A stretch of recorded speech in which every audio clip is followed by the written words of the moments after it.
Come on. Live. And morning, Patriots. Happy day after the 4th of July, which is also known as Independence Day. I prefer Independence Day because, we're independent, so it kind of, fits. And it was 248 years ago, we threw off the yokes of British colonialism.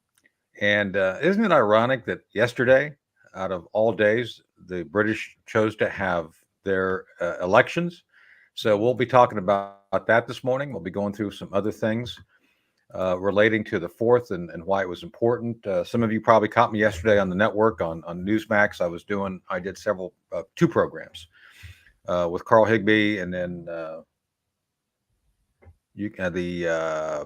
Wake Up Patriot, Wake Up America. There was too many people waking up. That's what it is. I've actually waking up. I did it again this morning too. So everybody better get their coffee. We got an interesting program this morning for you. We're going to be joined by my colleagues here in a second. We're also going to be joined by Fran and Diane and Fran Ventura, who are on the executive board, the foundation managing. There it is, the National Veterans Parade, which I was the Grand Marshal of last year, the first annual. We'll talk a little bit about that and the importance of that, and what better to talk about the day after the 4th of July than a Veterans Parade and honoring those who have served the country and honored all of us by being prepared to sacrifice everything for the preservation of everything that we are. So without further ado, I'm joined this morning by I don't know, it's like it's like the Super Friends, right? It's like Wonder Woman and the Flash. Right? Is that I like Chris the Flash and Elizabeth the Wonder Woman? Right? Isn't that what it is? I prefer Matter Eater Lad. That's mine. Matter Eater Lad. And to be Wonder Woman, I'd either have to dye my hair black or just wear a wig. That's why we're going with. You're the woke. You're the woke Wonder Woman. You can be whatever you want. No, we're going with Black Canary on this. You don't even have to be a woman technically these days, right? You don't have to be You don't have to be a woman to be Wonder Woman, according to the left, right? Probably not. Apparently not, but. Black Canary. That's right. Chris has made a good point. Black Canary. I'll look more like her. What does our audience think? Black Canary. Hey, I like that. That actually looks just like you, Elizabeth. So there we go. Yeah, it does. You should use that as your icon, and you could be the voice for her too. Our Patriot family. I'm going to find an outfit just like that. Get the little black choker. So that's the thing. So that's it. Is Elizabeth just look mean all the time? So is Elizabeth blonde Wonder Woman, or is she? Definitely Black Canary. There we go. That's perfect. I would go. I didn't even know about Black Canary. That's been a secret. I didn't even know about that. I guess you track this stuff, right? Absolutely. Well, I do have a Black Panther tattoo, so maybe that all kind of ties in. I don't know. It was 1960. Well, here's mine. Yes. Matter Eater Lad. That's my favorite. He can eat through anything. Interesting. Is that real? Yeah. Is that real? He's really? in the Legion of Superheroes from DC. There we go. I prefer Matter Eater Lad. See, and I was happy being called Iron Man by my friends. I could see that. Yeah, you're definitely Tony Stark. There we go. Yeah, trust me, I've been told that before. So especially in my early days when I drank like a drunken sailor, if I can coin a term. So. But I'm not a drunken sailor, guys. Just saying. That is correct. For all those who are drunken sailors, I like sailors. I think sailors are pretty cool. Yeah, they're fun. Even when they're sober, they're good, right? Right? Everybody's happy. Yes, exactly.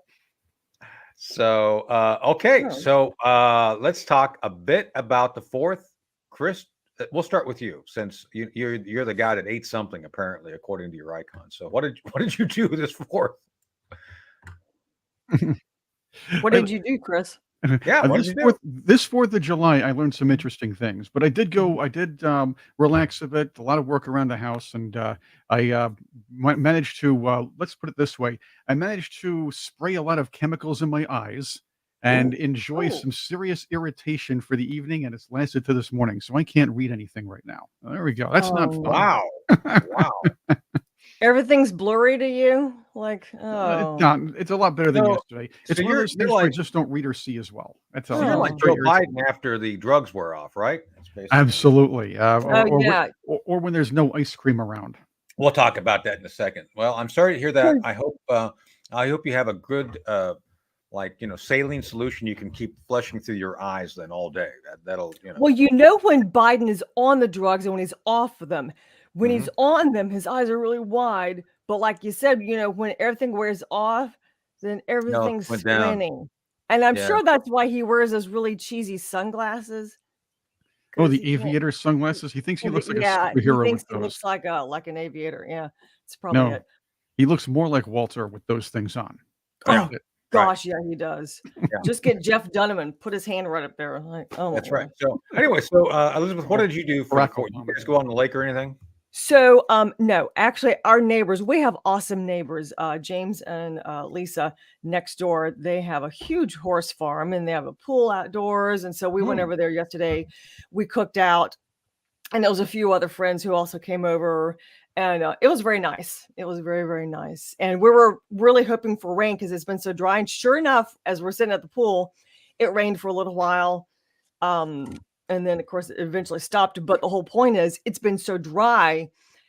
Lisa's son had gotten a lot of these fireworks. He's a fireworks pro. So he's like, we're going to set them off Saturday, you know, since everybody can come over. It'd be like 20 people over here to set off the fireworks. And we're thinking it's going to be a fire hazard if it doesn't rain. And sure enough, it rained. It's like, wow, it worked out perfect. Yeah. Oh, good luck to that. Well, we had credit round. We actually got rain. So, but moving on. Speaking of the 4th, I think we have to address the elephant in the room, or should I say the donkey in the room. Chris, I think it's interesting that Joe Biden is the first Black female president. I did not know that. I just learned that this morning. So I learned that too. Just we can't trust our eyes, right? They always say, "Don't trust what you see; just trust us." Right. Well, apparently, if Joe Biden says it, it's true, and that's the media mantra here. Yeah, that's the truth. Yes, or whatever he says goes unchallenged or unquestioned. But he was on an interview with some radio station in I don't remember where, but it's W something or other, and he's bragging about being he's talking about himself, I guess. Then he says he's the first Black woman to serve with a Black president. Wow. I have a better idea. Instead of us telling you about it, let's let our Patriot family hear it. I remember as a Catholic kid growing up in an area where we didn't like Catholics didn't get I'm the first president elected statewide in the state of Delaware when I was a kid. Well, you know, I looked at John Kennedy and said, well, he got elected. Why can't I get elected? By the way, I'm proud to be, as I said, the first vice president, first Black woman served with Black president. I'm proud of the first Black woman in the Supreme Court. There's just so much that we can do because. Okay. So he's proud of being the first Black woman president. The interview was like, yeah. Yeah, you could hear her. She's just doesn't even question it. That's the media. Girl. Yeah, You go, girl. It's like the video with Taraji P. Henson. That was my favorite with Taraji P. Henson and Kareem. Kamala Harris. Kamala Harris trying to sound horrible. Street. So hey, those right wingers, they not like us. Yeah, they not like us. She sounds like me trying to talk like that. Yeah, I know, it's interesting. So they're talking about in the chat smell of Vicks Vapor Rub. I think that's probably what you smell when you're around Joe Biden right now. Vicks Vapor Rub to kind of keep it there, to kind of keep his head up, and then Depends undergarment, which you're probably use. We've talked about that a little bit. We'll stay out of that for now. You know, I think the sale of Depends has actually gone up since Biden has been president. Probably. So more people are encouraged. Like, probably. Wow. So, well, let's talk a little bit more about Joseph Robinette Biden, because I think it's always interesting. So, for those of us, Elizabeth, this is especially important to you since you live near a metropolitan area. Did you know that traffic congestion has been solved by Joe Biden? That no longer exists. Did you know that he announced that also yesterday in the Rose Garden, that congestion is gone. It's done. You know, he goes out on the highway and it's no, there's nothing there. Did you know that? Chris, did you see Well, the? I had no idea. Because Every traffic time I stops. drive from Richmond to DC, No, you're I see congestion everywhere. It must yeah. be my See, imagination. there's something wrong with your eyes, Elizabeth, because No, no. Right. apparently And there's no congestion. There's something that should take zero. an hour and zero. 15 minutes drive takes like 3 hours, but it Yeah, must be no, my imagination. it is Don't your you- imagination. Don't It's you all that people nasal realize? Yeah. spray. Nasal There he spray is. clears There he is. congestion. Don't you people realize that traffic stops for the first black woman vice president, or president, whatever he Black calls himself? president who was a black woman. So Yes, yeah. whatever he calls himself that week. But traffic stops just for Joe Biden. They're probably afraid. No. Yeah. Well, so Wow. I'm going to ask you both and the folks in That's our amazing. Patriot family, pay attention. A question is coming, so be ready. You will be tested on this later. So a guy named Vladimir Putin over the weekend made several interesting comments. You know, Vlad. One of them is he said, "Hey, if Trump gets back in, I'm ready to negotiate." Yeah, if Trump wins, I'm ready to negotiate. I'm going to negotiate instantly. So that's like, oh, okay. And I said this morning on the network, this is like the hostage crisis in back in Carter and Reagan, because the mullahs were holding the hostages for over a year. It was like forever. And literally, the moment that Reagan became president after the inauguration, the Iranians put the prisoners on a plane. It's like, hey, they're out of here. So same thing now. But that's not my question. So my question has to do with Putin actually said something that I want to know if we should be concerned about. Putin said, he doesn't know who's running the government. He literally said, I don't know who's in charge of the United States. So those in the chat, we on air here, is that something we should be concerned about, that it's so obvious that Biden's not in charge, that even people who are, I don't know if he's a bad guy. He's kind of a, like a supervillain, Putin. So should we be concerned about, them figuring out that the light's on, but nobody's home? Figuring it out. It's obvious. It's like telling you They know it by now. right. They're not even. It's holding up an ice cream cone and saying this is an ice cream cone. I'm sure Putin's been thinking this way for a very long time, and I would venture a guess that a lot of world leaders were thinking the same thing when Barack Obama was president. Because again, the idea is there has always been the idea of a shadow government running things here in the U.S. Oh yeah, and for a long time. No. It's not anything new. Stop right there. I've got to stop you both because the Dems are terrified. Ooh. According to who? Well, that's always good. have to look at Let the me source. get there because I got these damn ads that pop up on my freaking phone. These ads drive me nuts. Oh yeah, they're everywhere. So I know this is the Daily Mail, which I actually enjoy the Daily Mail. Yeah. What aren't the Dems terrified by the way? Stop. Let me read this. Okay. Terrified Dems have dystopian theory about real reason for keeping ailing Biden 81 in power. And it goes on to say there's a cabal in charge and Joe's not really the president. Oh no! Who thought? The top Dems. People with brains that work. Where do these people live? I mean, my God. It's like, Nice of them to catch up with us. All right. Good job, Democrats. Oh, man. By the way, after years of telling you this, you're welcome. That's all I can say. Yeah, exactly. Out there, Patriot family, you've been telling your Dem friends, maybe he's not really the president. Maybe they've got like a Tinker Toy set that he little tinkers with and some G.I. Joes he moves around the carpet in the Oval Office. Well, no kidding. I understand, Tony. You also have intelligence that not only are they controlling Biden and everything else, they actually built John Kerry to do their bidding as well. So I heard that theory from you. Well, and when you build a Frankenstein and you got the bolts and the no, that's right. Old bolt neck, as my friend Chris Plant says. Do we have a picture of old bolt neck there, Chris? It's always good for a laugh to have you put them together old bolt neck on a Monday. Well, it's not. It feels like a Monday, but it's actually a Friday. Of course, I have John Kerry here with me. There's John Kerry. John Kerry. That's his wound. That's the Purple Heart wound right there. This is that's how he got his Botox. That's how he got his Purple Heart. He was injured. Free Botox. Yeah. Well, so I don't know if you knew this, but in Vietnam, he got like 3 Purple Hearts. and I think the Viet Cong threw chopsticks at him, and they got stuck in his head, and that's how that thing got there. It's like a chopstick went in, and they pull it out. It's very interesting. Well, chopsticks are pretty good as a if John just to ask John Wick, he could kill people with chopsticks, right? Yeah. Well, hey, you know what? Don't touch his puppy. That's all I'm going to tell you. Don't touch Yeah, it, don't- puppy. Anybody kills my dog, that's what's going to happen. Isn't that what Hunter Biden told Joe? Don't touch my puppy. Oh no. They kind of don't they exchange puppies every once in a while when somebody passes on in that family? Again, different story for different Before we day. bring on Fran, let's Not as a metaphor, but So okay. all right, folks. I got another question for you before we get serious here again.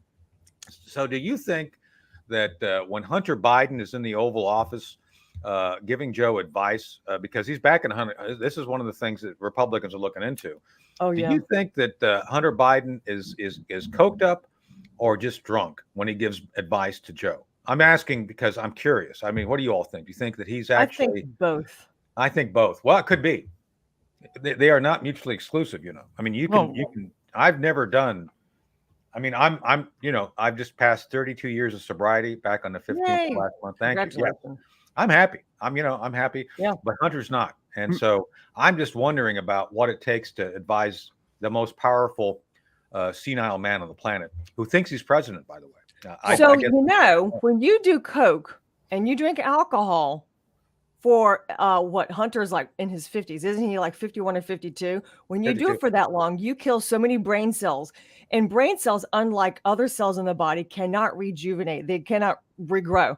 So I'm thinking Hunter Biden at his age has killed so many brain cells, but his daddy has even less brain cells. So you have one person with, like, say, with 5 brain cells trying to advise someone with 2 brain cells. So it's kind of like, the blind leading the blind. Right. It's really Still- sad when you think about Well, it. we're getting an No, 8 that ball. beats Kamala. Okay, that beats Okay. Kamala Well, hands I'll- down. Yeah, and I think Well- going back to Putin is loving. He's probably hoping Biden gets reelected because Kamala make an even less competent vice. Yeah. I'm sorry, she'd make an even So, less competent So the president. folks are saying in the Biden. chat that Hunter does an 8 ball, and they're questioning who does the drugs, Hunter or Joe. And I think it's both. I think the right answer is both. All right. They probably Hun- share. Yeah. Hunter is hopped up on both cocaine and the alcohol, and of course a little bit of pot, because that's how he prepares for target practice. All right, so let me ask you all. The pot helps him relax for target practice. Fran, I love I'll it. introduce Fran in a second. Maybe he can jump in this too. Can you snort? Can you snort tapioca? Is that something you can actually snort? I don't know these things because I'm No, not. You can snort anything if you can break it down into a very fine powder. I really. wonder what Spoken by the tapioca would actress be here, like, by the way, who you knows know. the I wonder. You could. So, well, we're going to bring on there he is, Fran Ventura. Fran. I mentioned it earlier. Fran is the executive director of the National Veterans Day Foundation. Is that correct? I got that right, right? That's correct. Good morning, everybody. Hey, Good morning. Fran. Good morning. And of course, there's the hat. I got Yes. I got Oh. the hat. I got the T-shirt too because I'm actually wearing the T-shirt too. So Yeah, I should have had mine on. I got this from your Diane. T-shirt looks cooler than my T-shirt. Just saying. So, but Oh, it I- should since you're the guy in charge. So there's the National Veterans Parade. Mhm. Great event. It was last year. I think Chris has got some B-roll we'll run. I got my So- bling. Yeah. Yeah, she wore her bling. That's right. Mhm. Elizabeth was actually in the vehicle with me, right? You were in the Yes. pilot vehicle. Yeah. And your son was driving. He had such a My good son? time. My that was son fun. Ryan Shaffer, who's out in Vegas chasing showgirls. Apparently, I don't know. Maybe Wow. I don't know what he's doing. I talked to him yesterday, and it was like it's 120. So there's only 2 things you can do in 120: jump in the pool with showgirls, or go hunting for snipes. And I don't think he was hunting for snipes. I don't No. think so. So just, Huh. He's doing his senior trip a little bit early, right? Apparently, well, he's got white shoes and a white belt, so I guess that counts, right? I Oh, he guess that fits does. right in. He fits right in. Hmm. You know, Different white senior trip than you're never Biden's, too by the way. young or old to wear white shoes, right? I mean, just ask Pat Boone. Pat Boone made a living off of wearing white shoes, and God Or bless him. Quasi White Shoes Moto from Notre That's Dame. right. So There we go. anyway, He's a so halfback. let me before we jump into this, let me do a quick read because Ed's going to jump on my butt if I don't do it. All right, so America is in real danger if you didn't all figure it out. Despite the fact that we're having a good time and talking amongst friends this morning, but we need to look at what could happen if Sleepy Joe, is it Crooked Joe? So Trump wants Crooked Joe now. I think Sleepy Joe is appropriate since James Rosen asked that question during the press conference, like, "Oh, just bring him out and let us talk to him." And it's like, unless he's sleeping, and Joe, and so our friend they got upset. Jean-Luc Picard, career Jean, whatever. Chris, what's her name again? Jean-Luc Picard or Oh, it's Corinne Johnny Fever. Corinne? Yeah, Anyway, Corinne Johnny Fever. yeah, she was not happy with James Rosen asking that obvious and probably true question. Just saying. So America is facing real danger. Did I say that? I did say that. Yes. So someone who knows what's coming, that's us, knows that you need to be prepared. And the best thing you can do to be prepared is actually do the work of being prepared to sustain your family. So real Americans prepare with My Patriot Supply. Since 2008, My Patriot Supply has helped millions of Americans gear up for emergencies. I have their stuff upstairs. I have a whole big thing of their food, and I highly recommend it. No, I'm not going to bring it down and show it to you because it's all upstairs, and I got to work, But right now, you all need to go out and contact them today. Their popular 4-week emergency food kit can be yours. Just put it in there, get it in the cart because they're selling them quick. Each food kit offers over 2,000 calories a day, every day. That's what you need to sustain yourself comfortably. Plus, with ultra durable 4-layer packaging, it lasts up to 25 years. I mean, literally, this is an heirloom you can pass to your kids. And I'm not joking. And this is good.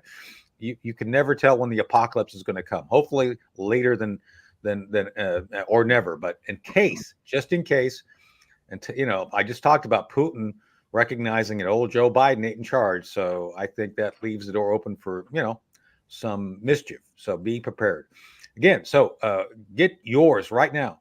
Go to their website, prepare with VNN, Victor November November.com. Again, prepare with VNN.com. Order as many kits as you need and save $50 on each one. Free shipping included. What a great deal, right? Food that you can depend upon, food that will be sustained because it ain't going to rot. It's going to be there for decades. This thing is going to last longer than Joe Biden's legacy, right? Wow. I mean, talk about a winner. That's a winner. That's right. So Let's hope so. it is. It's true. God, what did I say is not true? You guys are laughing, and it's like I'm Joe telling Biden's you. legacy will last for a little while, but his legacy is not going to be a very good one. Not as long as Patriot Supply food, that's for sure. So again, Right. reach out, VNN, prepare with VNN.com. Check him out and tell him that Ed Henry sent you since we work for Ed, slave That's driver right. that he is. He's off. Oh. Did you know he's off today? We're not. We're here. And we're working. That's fantastic. Actually, I love doing this show because I like waking up and talking to We the love, our we Patriots, love Patriot the family. Patriots in the chat. We love them, so it's good. Right. And I actually do. You guys are great. I mean, I track the comments. I can't respond to everything, but you guys are great. Sleepy Joe. Quick right. victory note here. Although the UK Parliament saw a Labour victory, they had the same amount of votes as or around the same amount of votes they normally get. The Conservatives were kicked out for doing the poor job they've done.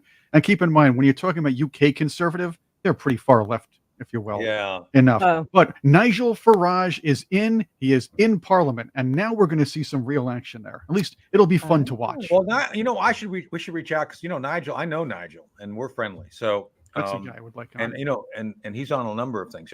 Farage is rising, so I'm glad you all brought that up. We'll get to you in a second, Fran. Just be patient. Oh, take your time. This is like This is like a waiting room at the proctologist. Like you don't really want to go in anyway. Just sit there and be patient. So it's going to anyway, happen sooner or later. So it is. Go on. Enjoy it. I think that's an apt comparison. I think British politics is like going to the proctologist, right, Chris? Is that true? I would say British that. politics. Okay. I mean, it's. I enjoy watching the minor parties, like the stark raving mad party, or the monster whatever party, or the happiness is the freedom to party, and see how they do. But that's it. I want the Pink Floyd party with the big pig floating over the factory. That's what I'm looking for. There is a sad note to the elections, though. The UK Parliament lost the best dresser of its unit, Jacob Rees-Mogg. He's the best dresser in politics. He looks just like a character out of the Ministry of Silly Walks from Monty Python. He looks kind of like. I swear to God, he does. He's like a nicer looking version of Ichabod Can you get a Crane. clip of that of John Cleese? Bring up John Cleese doing his silly walks, Chris. Oh, I that think is I think so the Patriots funny. would love that if you can find that. 'Cause Yes, that's this man, that guy the looks like Ministry of Silly Walks. the Yeah. ministry. He looks like he has tenure. He's a tenured professor. Yeah, he he's does. Can you imagine him trying to pick up a girl, a prostitute, a girl of the night in Piccadilly? I mean, I can only imagine that conversation. Just saying. Not that I'm saying that all British politicians have sex with Hollywood. I'm just saying it looks like it. I'm not saying he did it or is going to do it. I'm just saying it's kind of the look. Yes, that's it. So anyway, I think we should probably Monday, maybe we can talk a little bit about the Ministry of Silly Walks. I think it'd be fun. Don't you think, Chris? Sounds good to me. Maybe would we'll be play the fun. sketch. We'll see how that works. Yeah. And so, boy, that's the guy we should try to get a hold of too. Is John Cleese? He's great. So, not that Fran's not great, but Fran. And by the way, a little bit later we have Paul Stone coming in as well. So That's right. gonna Oh, be Paul nice. Stone. Oh, Okay, okay. good. I got to get rolling in. So, all right, let's get going. So, Fran, Yes. thank you for being here this morning. It's a great day to be talking about Patriots and veterans since it's the day after the 4th of July. I hope you and Diane had a great time. But let's talk about the parade. So this last year, we had a great parade. Elizabeth was there. You were there. A lot of work, a lot of success. Tell us about the results of that and how that's led to some good stuff coming up this next year. Well, there had never before been a national parade to honor our veterans, for our men and women that served. And it's been a thing that's bothered us for years, and we worked for a long time to try to make it happen. We always felt that, we honored those that fell during Memorial Day, but, veterans are everywhere. They serve in their country, and after they get out of the military, they tend to serve the public as, police officers, fire, EMS people. So we're all out there. All veterans are out there, and we wanted to have an event that brought forth, that respect and showed the public that, we really support our veterans, and to give an outlet for the public to support our veterans. Yeah. And we just thought that, it was important to have it in Washington, D.C., where our national parade route is. And it was enormously successful. In fact, the mayor's office and the Park Service granted us national parade status for this year. Wow. It was Cool. just an amazing thing. All the way to we're going to Four parades have that, right? Yeah. The first year was for them to know that we were able to pull it off, and that there would be a public response.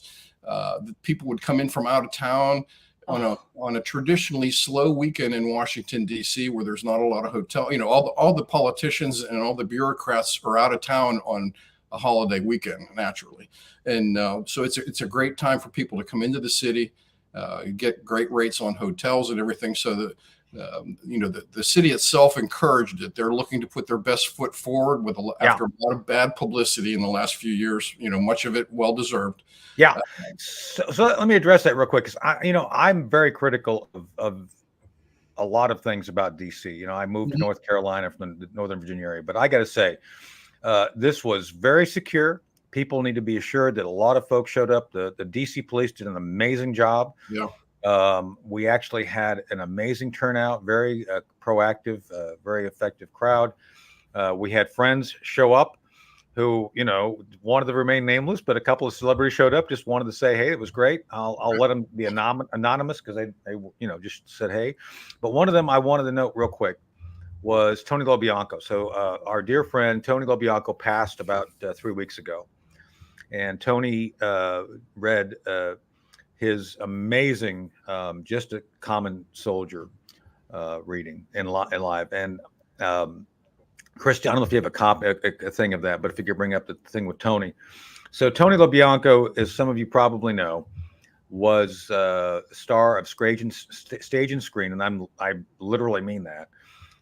He played Sal Buca on The French Connection. He was a legend, and he was very much a patriot. Loved Patriots, loved America, loved veterans. So his last personal appearance was for us.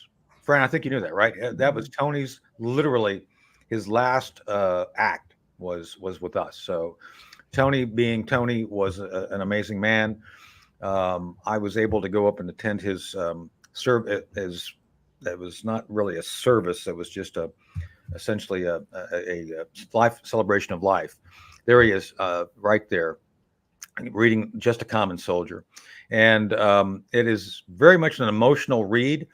It's very critical of the very politicians, Fran, you were just mentioning. Right. I mean, we got to be honest here. He does talk about how in the reading, and he talks about that so many men, women in uniform sacrifice so much, and they don't get the accolades or respect of politicians. Is that a good way, I think, of putting Yeah. I think the respect is the part that is the key. And we watched him when he was on his way to the podium, and I guess it was his daughter that was helping him along. He was really struggling. You can tell physically that he was just really giving everything he could to get up to that podium. But when he got that microphone on his hand, as a true professional actor that he was, and he pulled it all together, and it was so moving, and the crowd was silent, listened to every part of the reading. And it was just really cool to see him. And we were, really gratified that was his last performance. And, I know you were very close to him. He was like a dad. Great pictures, one with his arm around you and giving you a kiss.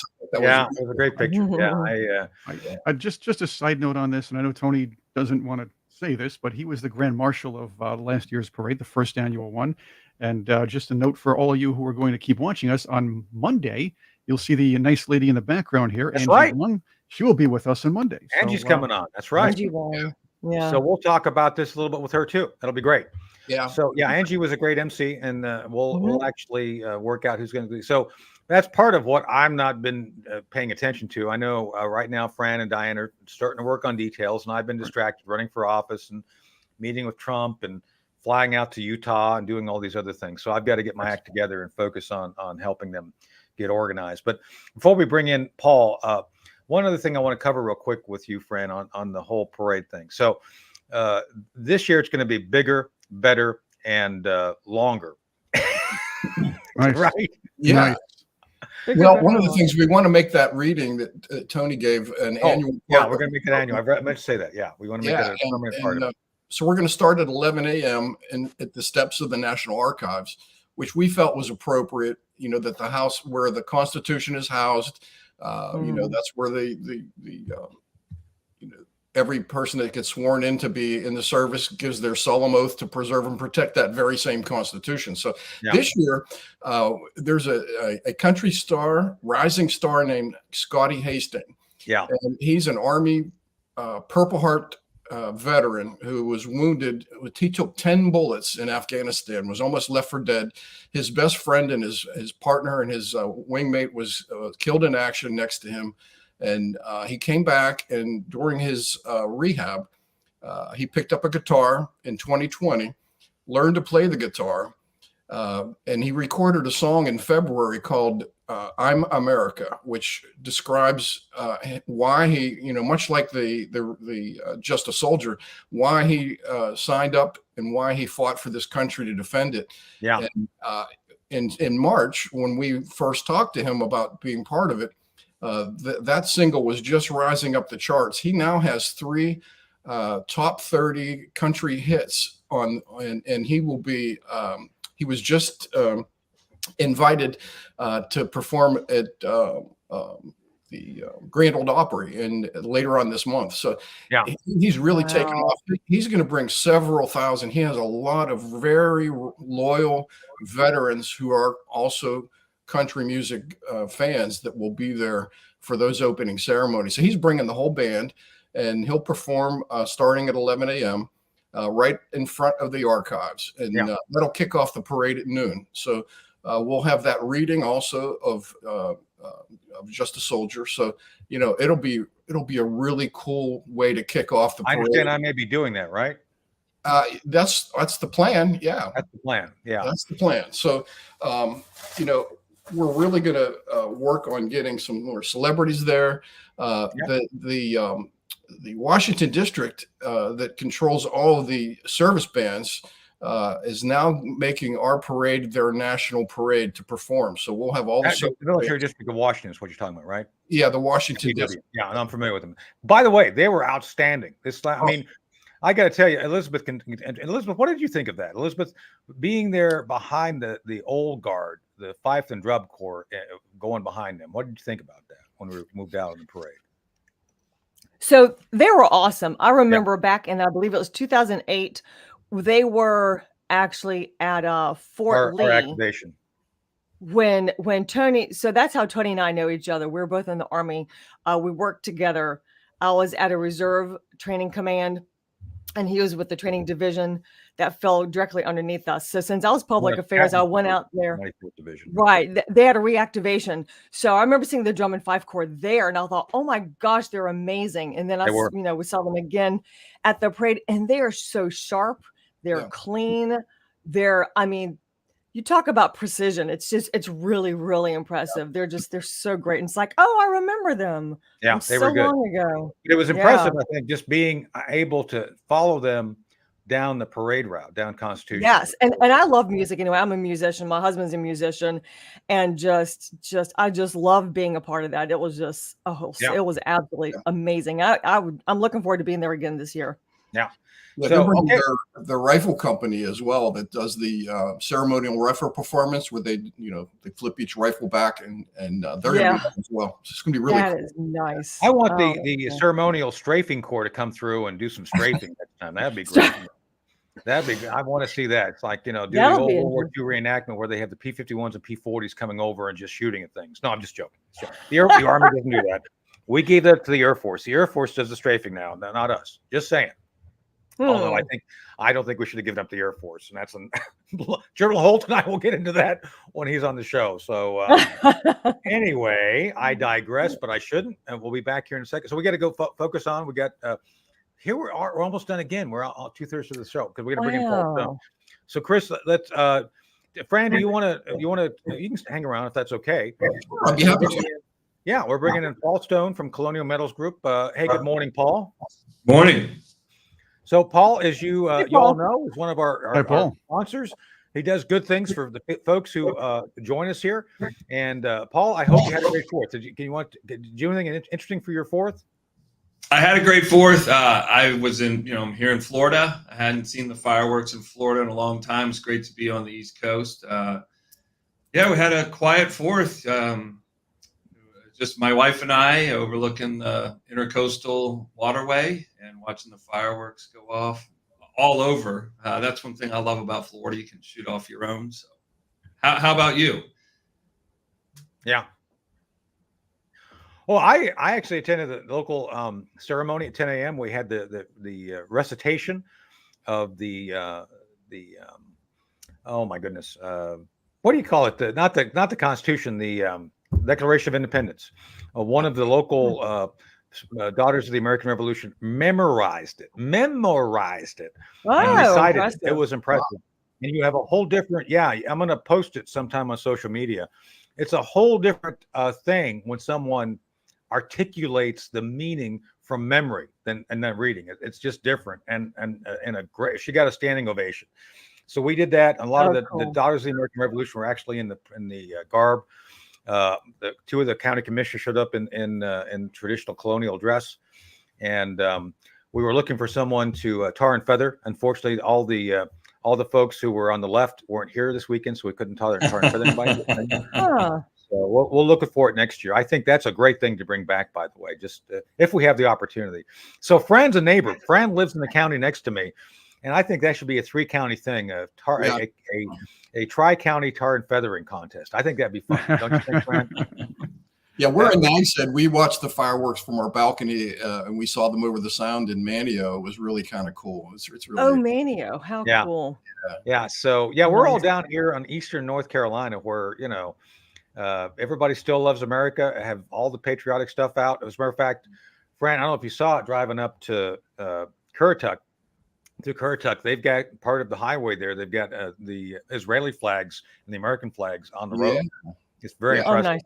Very impressive. So anyway, no, it's great. We're a hotbed. We're a hotbed of patriotism here. Yeah, it's great. So But one of the things I wanted to bring up, Paul, is I don't want to get anybody in trouble because we're all here to have a good time and have topicality.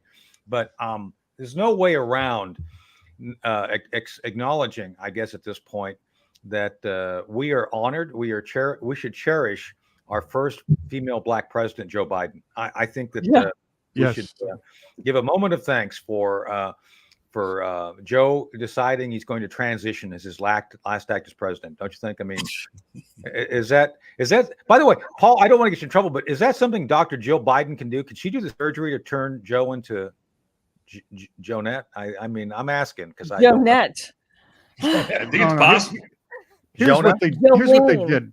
No, they put the hormones in his ice cream. So when he starts eating his ice cream cones, he has more estrogen. This is where he has all this stuff coming from, and this is why he that's couldn't what handle soy the debate or milk anything. does. Right? Yeah. Soy milk does, that's it. Now, next debate, he's going to say, "Excuse me, I'm talking," and then he's like, "They not like us," and then that's what he's going to pull in the next debate because the it'll finally be full circle by the time. Yep. But you need a triple dose of the estrogen in the ice cream for that, though. So, but Paul, what does this do for people's confidence in our economy when you have this level of hilarity? And I'll be polite going on. Well, I think it's not a sign of something that just showed up on the scene. No. It's just another humongous exclamation point after many that have been trying to warn people, here's what's managing your financial future. Seriously, there's an old, I don't know if it was a French philosopher or European philosopher from long ago that said, you get the country you deserve, or you get the government you deserve.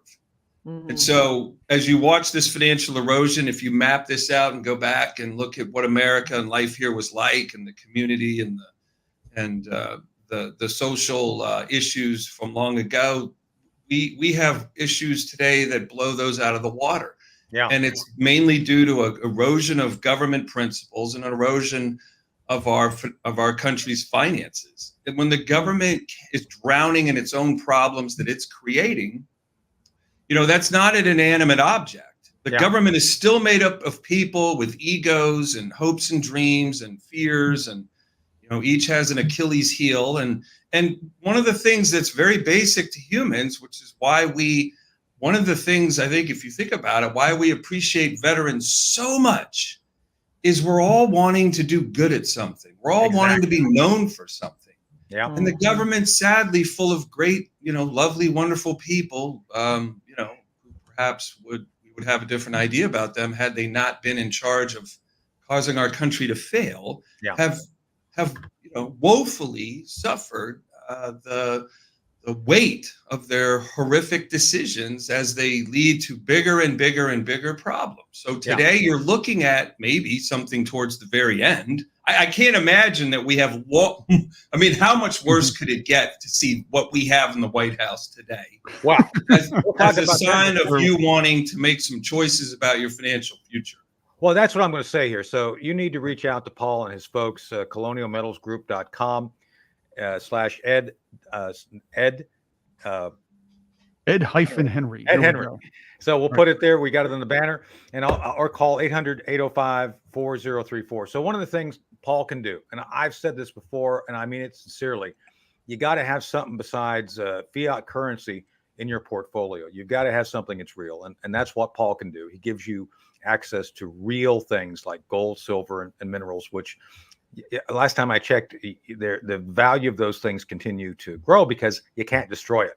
All the fiat currency, it can be gone literally in a minute. Anything that's not backed by real things, it could be destroyed. And I think one of the things that we'll talk about next week, Paul, I want to do a thing on BRICS and what's going on with BRICS to work to devalue our currency. Because I don't want to get too wonky right now, but I think it's something we can help explain to folks. Like the moment that BRICS is able to work to remove the U.S. dollar as kind of the fiat currency for energy, which is what they're going to do. They're going in that direction.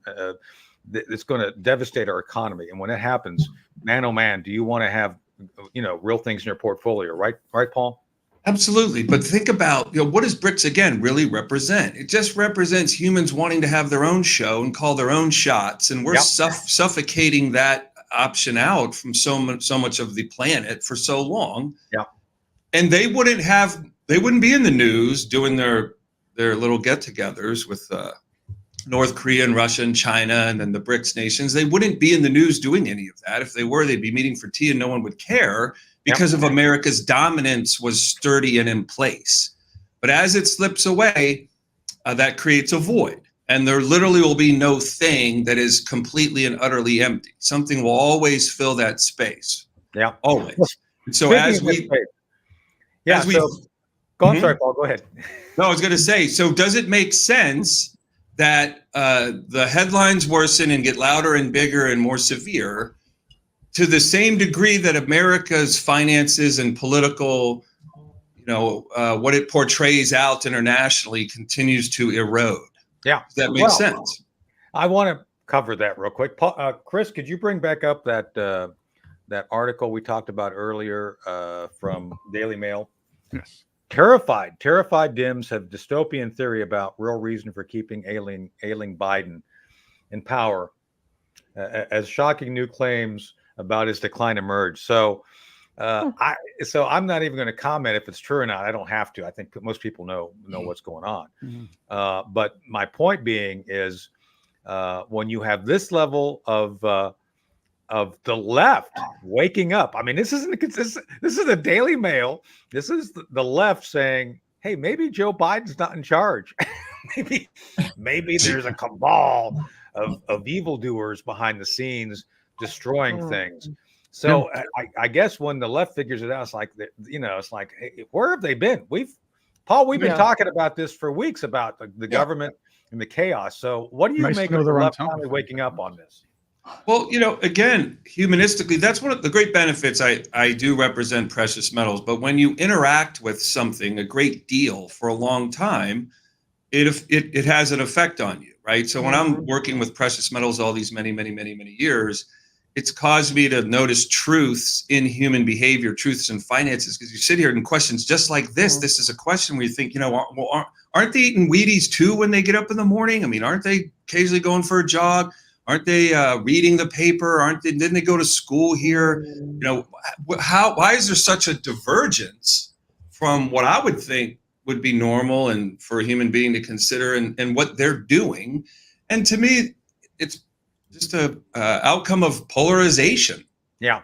When you're polarized, frozen like a deer in headlights, you're not thinking, you're not reacting, you're kind of taken hostage, and they're mentally and emotionally hostage victims of the idea that, it started with everyone gets a trophy, right? That's these little things that creep in political correctness. We don't even use that term anymore. Right. But it's embedded throughout our dealings when we're talking about or arguing about something that people have different opinions about.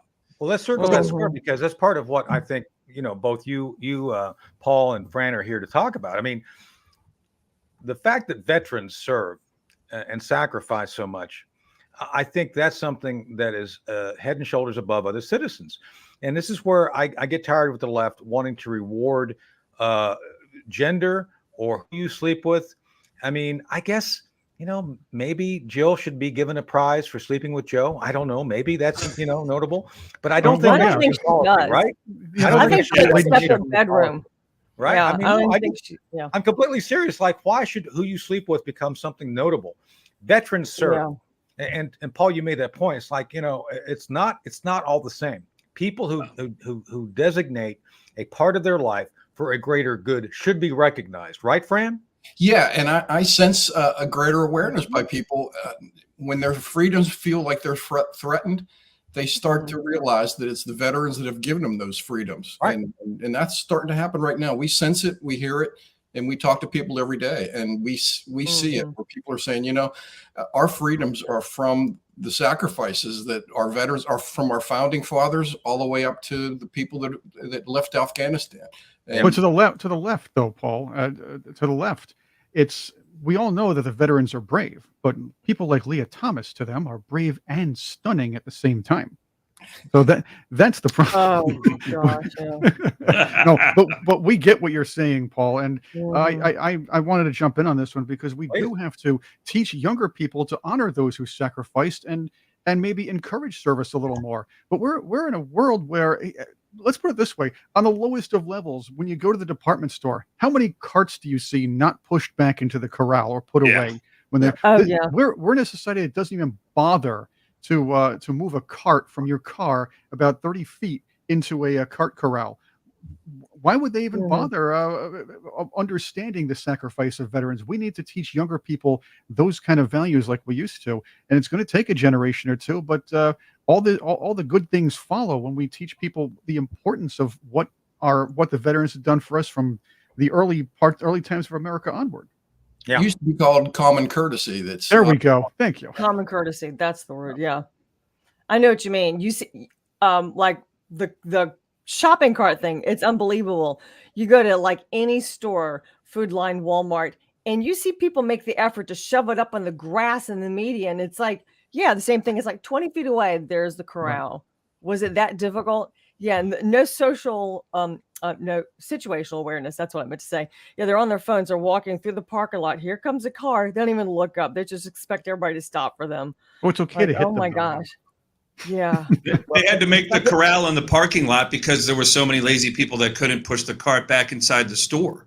Yeah, Exactly. half the time when I go to the store, I take the cart out to that little entryway to the store and just pull my bags out, carry them out to the car. I mean, is it that Yeah. difficult? I got like 3 bags. Like, do I need to really have a piece of steel that I roll out into the street? Just pick the stuff up. But lefty values, Leave the cart to someone else. lefty values dishonor service and honor the lazy. That's what they do. So, That's a good summary. Yeah. They'll give money to people who will have babies, not get married, and stay at home and not get a job. Right. But that's And a then bit they'll of say, the point I vote was. for me. So you can live the rest of your life off the government. You don't have to marry your boyfriend or your 7 boyfriends because you got 7 kids from 7 different guys. Like, no, just live off the government and keep voting there's for a movie, there's a Democrats. country movie in that song somewhere. Oh. we can do it. But maybe, hey, Fran, you could reach out to what's his name. Maybe he could do a song about Scotty Hastings. 7 wives for 7 brothers or something like that. Yeah. Anyway, Unbelievable. but I want to get serious again in a second. So, speaking of attractive women, Janet Yellen, man, what a That was a real stretch. well, there's a lot of stretching there going on, and I'm not joking. Yeah. Well, I am, but I'm not. Anyway, I bring her up, Paul, because some people have a theory that she's one of the 3 people in that cabal running the government. Does that give you a lot of confidence? No,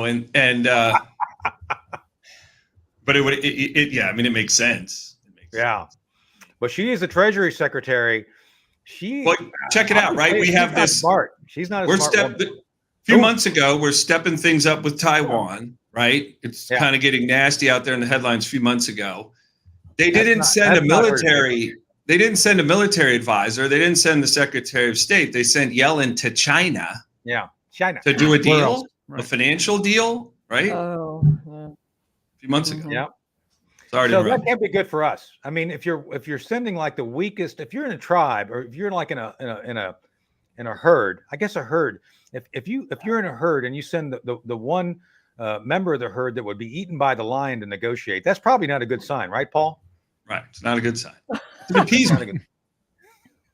Yeah, what's the Treasury Secretary doing going to China representing this country and negotiating on our behalf? That doesn't make a Are lot we of sense. doing like a retro of her life or something here? This is Chris? the I mean, young Janet Yellen. I mean, you were talking about how she was a hot babe somewhere along the line, so I wanted to go back and check out.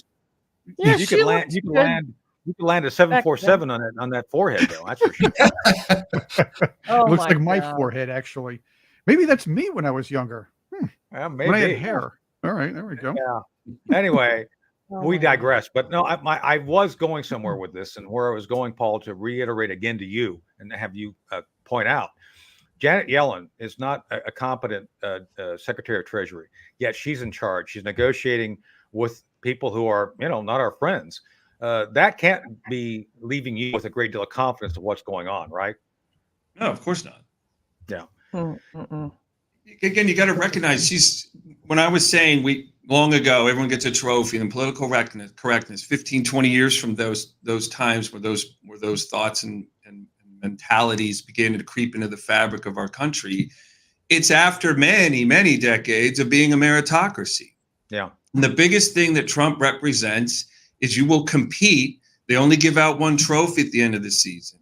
You will study harder and grind and fight to make it in your life. It's not going to be handed to you, right? You are going to put your shopping carts back even if it's raining. Right. And so that there's a lot of pressure there for many folks that just can't or don't want to or never latched onto an example of how someone became great. And you look at what we're remembering yesterday, there weren't many professional fighters in this country that were fighting the British Army and Navy, right? They were just ordinary people that eventually became and were called upon to become exceptional. Exactly. They did exceptional things, and this country was built on exceptionalism. The land was already incredible. The people that came here were of the idea of, well, I'll grin and bear it with, no services whatsoever. We need to cut the trees down as soon as we get there to build a home, leaving their homes that they already had standing in Europe. So what got here, what collected here is quite a great example of what the human is capable of doing. Paul, we're now at the point where at least half the country is against those ideals. And when you lose your principles, you lose your peace. And that's the thing. And thank you for saying that. Virtue. Most people, the left gets American exceptionalism wrong all the time. It's not that we're better. It's that you can come here and be exceptional. Right. It's like you have the opportunity. This is the land of opportunity. And they go, oh, we're not all that great. No, you don't get it. If you say it that way, you don't get it. And you get it, we get it. And I think that's why it's so important. And one of the things I want to cover as we get ready to wind down here, man, we should really look at, I think, 2 hours, right, Chris? I mean, we need a full 3-hour morning show, Tony. We run out of runway every time. That's right. This is like the scene in what movie is Indiana Jones, and they're trying to get the airplane off and everything. And so anyway, so I digress. I digress. I'm trying to land the plane right now. There we go. I'm going to get in trouble someday and get fired. I'll get you all fired with me. How about that? That'll be fun. Well, good. It's better to burn out and fade away, according to Def Leppard, and I agree. So it's true. All right. So again, before we go, Paul with Colonial Metals Group. Paul can help you help yourself, protect your family, be prepared in these times of economic challenge. It's coming. They're already here, and it could get worse. So reach out to Paul's folks, colonialmetalsgroup.com. The banner down there has the information, or call them at 800-805-4034. Again, 800-805-4034. So, man, oh man, it's been another active hour. So let's start looking at how we can wrap this up. But you both brought up something, both Paul and Fran. Look, we are the militia. One of the great things about our nation, when the founding fathers established everything, it was all about liberty, the individual liberty that led to a collective success, right? I mean, individual liberty, the idea of being successful led to this great collective self-governance. Self-governance is the key. Is like we the people. This is what people we're getting away from, and I think is very dangerous. But that's where both veterans serving the nation, volunteering their time, putting their lives on the line to sacrifice potentially the last full measure of devotion, as Lincoln called it in his Gettysburg Address, and also creating the foundation for the amazing economy and financial success. So, Fran, last thoughts before we roll out, and then I'll get the last word. The iconic statue of the Patriot, the very first veteran, he stood beside his plow that he put down and held his musket. There you go. The very first veteran. And, we honor the last full measure of devotion was for Memorial Day. But all veterans returned, especially those that were combat veterans, came back. They didn't give their full measure, but they gave some measure. And that's what we want to recognize. So I'd also like to, for those that are out there that are interested in more information about the parade, National Veterans Parade.org. If you have a veterans group, you want to participate, if you want to have a sponsorship or a small donation, whatever it may be, please feel free. There's parade guidelines. There's a lot of information there. We'll have more upcoming with some big announcements that are upcoming in the next few weeks. So follow us and be there. It's Sunday, November 10th. And it's on a Sunday. It's not on Veterans Day because we don't want to interfere with a lot of the great regional veterans parades. Local parades like here. Yeah. Yeah. So yeah, be there on Constitution Avenue between 7th Street and all the way up to the White House at 17th. Maybe somebody's going to be watching it, but this is going to be a great day. It's going to be 5 days after the election, and it'll be the first time for the public to be able to legally and safely and insured and guarded to be able to participate in an event in Washington, D.C. The first time since last year in many years. So that's right. And then Elizabeth will be wearing her star-studded hat again, right? I love that hat. Yeah. It is bedazzled, really bedazzled. Yeah. So I'll be. Well, I'm not the Grand Marshal, and we haven't picked one yet. I'll be honest, right, Fran? We're looking into it, right? We have a board meeting we need to have in the next within this week, and to agree on a lot of issues. But yeah, we have. So we're working on that, and I'll be there. The Grand Marshal is always to be a veteran that gave service to the country and to the community, and both during their service and afterwards when they return home. So those are the guidelines for our Grand Marshal. We don't pick one because they're a big sponsor or anything like that. We pick it's going to be a veteran. So yeah. Well, it's someone notable, obviously. I'd like to believe so. That'd be good. So, all right. So, Fran, obviously, thank you for being here, and thank you for helping us become smarter on the parade. And again, people can still, like you said, jump in. We can get sponsors. People can sponsor and all that sort of thing, right? Right. We welcome that. In fact, we have to, the city requires us to pay all the bills. So we pay for all the police, fire, 22 dump trucks block every intersection. The insurance, as Tony knows there's. I know. No, expense. And let me tell you, the DC police eat a lot of donuts, just saying, but hey, they're great. And most of them they are great. I'm joking, but they are great. They're very nice. Relationship with them. The Metropolitan Police, good folks. All right. So Paul, last word to you. We've talked a lot today about politics, but those politics are going to impact on people's pocketbooks. They already have. So tell us what your last thoughts are before we roll out of here. So. Well, I mean, the company is named Colonial for a reason. It attempts to try and remind people of what were the colonists, what were they, who were they, what were they coming here for, what did they represent, and can't they continue to represent the colonists inside each one of us, the individuals? When I see a big government building or a home with pillars as part of its structure, its design, those columns to me represent the individual that's helping hold up that structure. And it requires people fortitude, and dedication, and integrity. And those ingredients are what made America an incredible place for humans to find freedom, liberty, justice, happiness, joy. And because you're seeing a meltdown of all of those principles around you, you aren't going to be able to change that from your lazy boy. You are going to have to wake some things up inside yourself. Got to do something. And That's be right. an example again. And I'm certainly speaking to my 60, 70, 80, and 90-year-old examples of the folks who built this place, right? After that war so long ago set these people free to be here. And so I just want to remind people during holidays like these, when we're looking at the military, sacrifice, dedication, those principles don't just come on because you have stripes on your shoulder or stars on your shoulder, right? I'd like to remind people of that. Exceptionalism lives in every single one of us. We are exceptional because we're Americans. Awesome. We choose to be Americans. Great. So, Paul, thank you for being here. We'll see you again next week. Fran, we'll be talking with Angie Wong, who was the MC of the first annual Veterans Parade, and we'll have her talk a little bit about her experience and all that. And then we'll see all of you Patriots next week. It's been it's a fast hour. I mean, it's we always enjoy being here, sharing the time with you.